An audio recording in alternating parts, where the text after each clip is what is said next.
Hey y'all, I tried to record this video like yesterday or the day before, but some technical problems got in the way.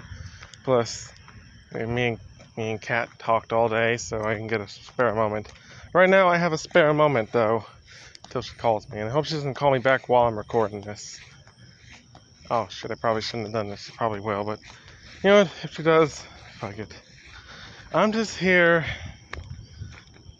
to talk about one of the biggest things happening with turtles right now. Sure, there's a lot going on right now, but I'm not going to cover all that. That's for a separate video. I'm just going to talk about the newest in a long line of attempted fifth turtles, and second/third if you count April. Only the third time one of those fifth turtles has been female. Jennika, or Jenny for short. Now, I haven't been keeping up with the IDW comics. I'm a huge ass Turtles fan. I'm in love with every incarnation. Yet I'm sorry. Even though I love the comics, I just can't keep up with them. I started too late. When I first subscribed to them, I started in the 20 range. And then because we didn't have a car anymore, I couldn't keep going to the store to get my latest copy every month.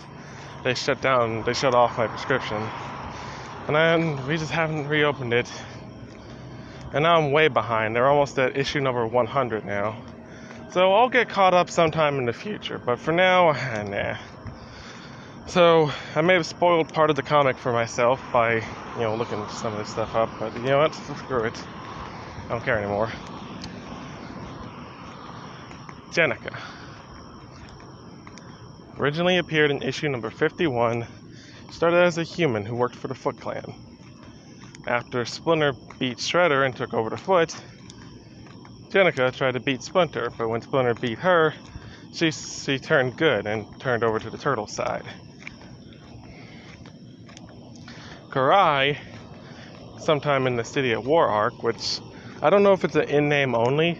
I've heard about this incarnation, and it doesn't like to retell old stories. It likes to come up with new things, but just taking elements and, atmosphere from the old incarnations. It doesn't really like to retell stories like 2003 did, and 2012 partially did. It doesn't like to retell.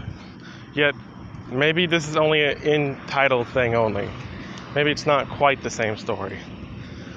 I should know it's not, because this City of War arc is where this happened, but Jennika was attacked by Karai, and she was gonna die. They wanted to use mutagen to heal her, because that's what Shredder was using. Spoiler alert.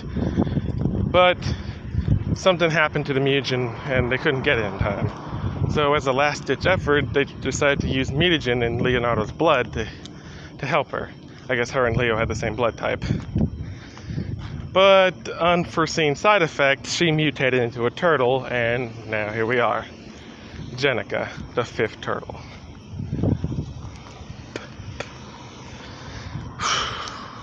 Oh boy. The internet has gone crazy over this. Well, turtle fans anyway. It's just crazy. A lot of people absolutely love her and say she's Venus done right. The better Venus. And other people say, no, this is awful. Some say because she's a girl turtle. Some say because turtles shouldn't have a fifth member. And some people just don't like her. Kat personally thinks she's a Mary Sue, but neither of us had read the comics, so I don't personally believe they have the right to judge whether or not she is or isn't a Mary Sue. She was a character before she became a fifth turtle, so she was probably a badass beforehand. She seemed badass. There's more to her backstory than what I explained, but read the comics yourself. So, yeah. She got mutated, and now she's the fifth turtle, and when I first heard of this, I thought, oh, this is just going to be a temporary thing, like it always is in situations and stories like this.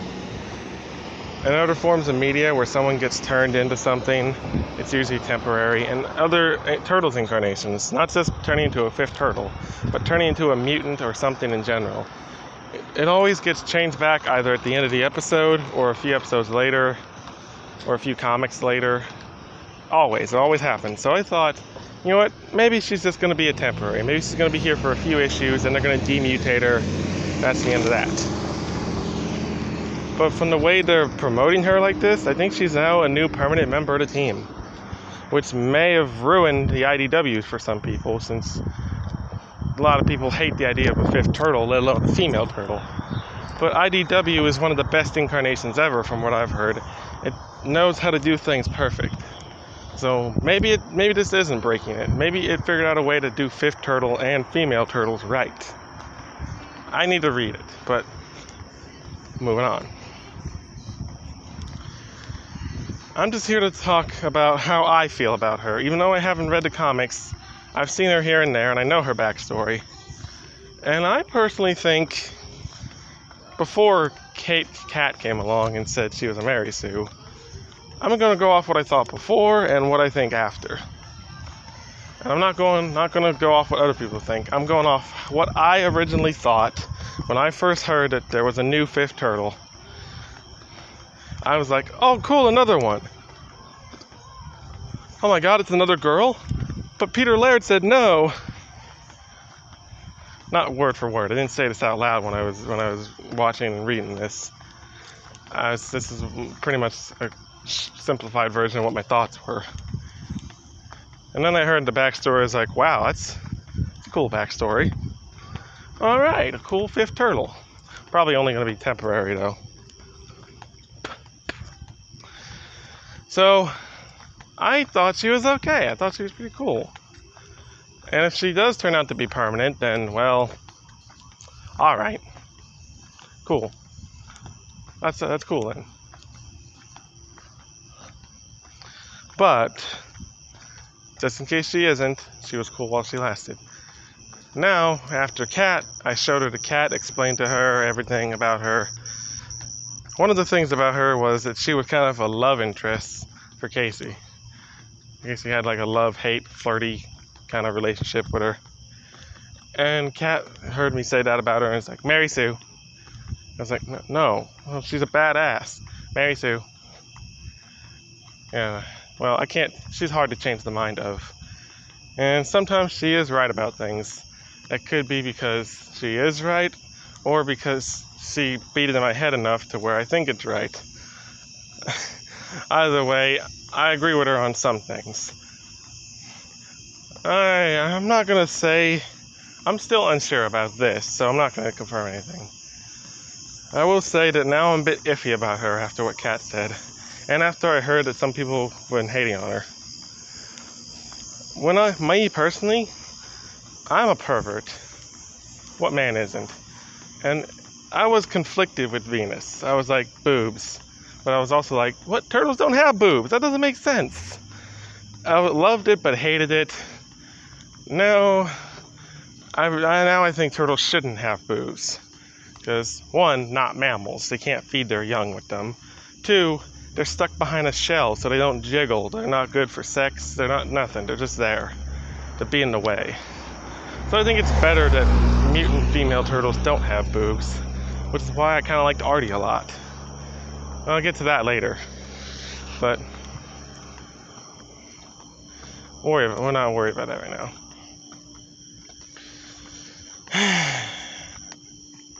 So, the fact that she doesn't have boobs, I like that. But some people are complaining, like, I can barely tell she's a female, which a few people have made the counter argument of, well, have you looked at real turtles? Unless you're an expert on it, you can't tell the difference between a male and a female. So I think this is actually fitting, which I kind of agree with. Although I do think there should be some sort of distinction. Like maybe if she was a super hot chick that gets mutated into a turtle, maybe have her keep her thick thighs. I've seen her human design, and she doesn't. I can't really see it. She had short hair, I think small breasts, wasn't really that thick. She kind of looked like a lesbian, actually. Maybe I just haven't really looked at enough human her to really memorize. I don't think she's thick. You need to look at a picture of her after this. But I don't think she's thick, so that's why she didn't have thick when she mutated.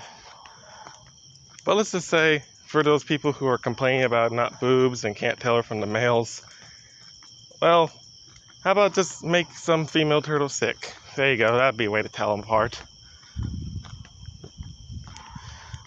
But I got sidetracked there. Yeah, you can't really tell a male and a female turtle apart normally, so of course they'd make her like that. It makes sense. If we're going off red ears, there's different variables for different species, but a lot of them have the same. For red ears and soft shells and a few others, the females are bigger than the males, like twice as big even. So it actually makes sense that she's actually slightly taller than all of them. For red ears, the females are bigger, and the males have bigger claws than the females, longer claws. And the males have a longer tail, and the females have a shorter tail. And for the IDWs, they don't really have tails or claws, so that's not a good thing to go off of. So she's the tallest, so she's the female. But the IDWs may be sea turtles. It could just be their art style, but I swear, issue 1, where we see them in the thing, those are fucking flippers. Those are flippers. They're sea turtles. I don't know why they're on land eating green stuff. Those are sea turtles. Put them in the water, Baxter. They need salt water. That better be seaweed you're feeding them. But yeah, I don't remember if the male sea turtles are bigger than the female sea turtles. I think females might be bigger, but males have a longer tail. I don't remember. But yeah. Now let's move on to some complaints. More complaints, I should say, and some positives. Well, when I first seen her and what she was going to be doing, like what her look was, her gear, her weapons, I thought, alright, cool. It's a nice little reference / nod to Artie. You know, one of the cover artists is OC's. That's nice. They made a reference to her comic earlier in the series with like a flashback scene to, actually it wouldn't be a flashback scene, but a flash forward scene to the future, showing them in the future, and they have face paint instead of masks. That's a nice little reference to her comic. And now they've made Jennika, possibly a reference / tribute to Artie, Artemisium, another fifth turtle, whose color is yellow. She doesn't wear a mask, she has face paint, because that's what the turtle's wearing in Incarnation. Her color is yellow, and her weapon's a bow and arrow. I thought it was a reference to her, but Kat says possibly they're just ripping her off. But I kind of see where they're coming from with this. If you look at so many OCs out there of a fifth turtle, yellow is a popular color to give along with the weapon bow and arrow. So they're just going with what felt right and what makes sense. So many people did that, there must have been something to it. It must have been the perfect, fifth turtle, yellow mask, bow and arrow as the weapon. So many fifth turtles have done that. So that might make sense why they did it. But she doesn't just have a bow and arrow, she has 3 weapons. She has steel claws, like Shredder and Slash do, and she has a regular katana. Okay, so, I get a little iffy and ticked whenever a new turtle comes out, and it doesn't have one distinct weapon and one distinct mask color. It always bugs me. It bugged me that Venus in the next mutation had these balls as her weapons. One ball that exploded like a smoke bomb and could blow holes in walls.